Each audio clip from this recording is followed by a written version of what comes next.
Flat কেনার সময় 90% মানুষ বলে আমি কাগজপত্র দেখে নিয়েছি, কিন্তু অ্যাকচুয়ালি সে কি দেখেছে সেটা হয়তো সে নিজেও জানে না। কুন্তল মণ্ডল এই প্রশ্নটা করেছেন, বলছেন যে কাগজপত্র বলতে কি বোঝায়।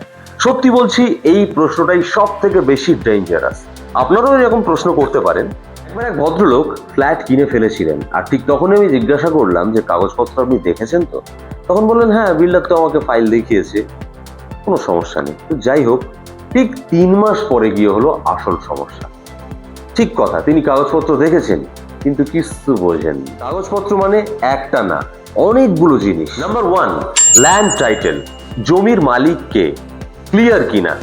নাম্বার 2, অ্যাপ্রুভড প্ল্যান, সরকার থেকে অনুমোদিত নকশা আছে। Number 3, building approval, legally building বানানোর permission. Number 4, RERA, project registered কিনা।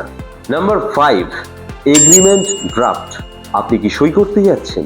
বিল্ডার ফাইল দেখলেই সেফ না, আপনি কি বুঝতে পারছেন সেটাই হলো আসল কথা। অনেকে ভাবে ফাইল মোটা মানে প্রজেক্ট সেফ। সব থেকে বড় ভুল কি জানেন তো? অন্যের কথায়, মানে অন্যের মিষ্টি মিষ্টি কথায় ট্রাস্ট করে নেওয়া, নিজে ভেরিফাই না করা। এখানেই ম্যাক্সিমাম মানুষ কিন্তু ধরা খায়।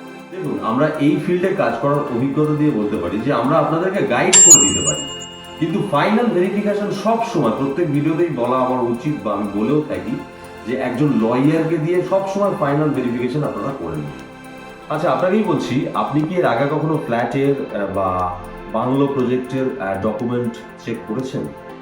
এ হ্যাঁ, বি না, সি বুঝি না। কমেন্টে লিখুন। পরের ভিডিওতে আমি দেখাবো যদি বড় কমপ্লেক্স হয় তাহলে কোন কোন ডকুমেন্ট না দেখলে, মানে এক্সট্রা সেই ডকুমেন্টগুলো আপনি যদি না দেখেন তাহলে বড় বিপদের মুখে পড়তে পারেন।